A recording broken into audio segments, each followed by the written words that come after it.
Rangers और police ने intelligence based मालूमात पर मुश्तरका कार्रवाई की है। डकैती और राहज़नी की मुतादिद वारदातों में मुलव्विस मुल्जिम अमजद जमान को गिरफ्तार कर लिया गया है। मुल्जिम ने साइट और गिरदनवाह के इलाकाजात में डकैती की 200 से जायद वारदातों का एतराफ़ किया है। हमारे साथ मौजूद हैं डॉन न्यूज़ के रिपोर्टर मोहम्मद बिलाल खान, उनसे जानते हैं। मोहम्मद बिलाल खान, क्या इनके ग्रुप के दूसरे अफराद तक रसाई मुमकिन हो पाई और कब से मतलूब था ये शख्स?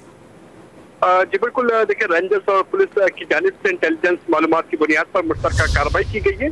डकैती और राहज़नी की मुतादिद वारदातों में मुलव्विस मुल्जिम अमजद जमान को गिरफ्तार किया गया है। मुल्जिम कस्बा कटीबाड़ी ताज शॉप में डकैती की वारदात में मुलव्विस है। वारदात में नकदी 6 लाख रुपए छीने गए थे, जबकि मुल्जिमान ने फरार होते हुए फायरिंग करके 2 नवंबर राहगीर लड़कियों को जख्मी किया था। मुल्जिमान को फायरिंग करते हुए सीसीटीवी फुटेज में देखा जा सकता है, जबकि दौरान तफ्तीश मुल्जिम ने औरंगी टाउन, साइट और गुर्जनवा के इलाकों में डकैती की 200 से ज्यादा वारदातों का एतराफ किया है।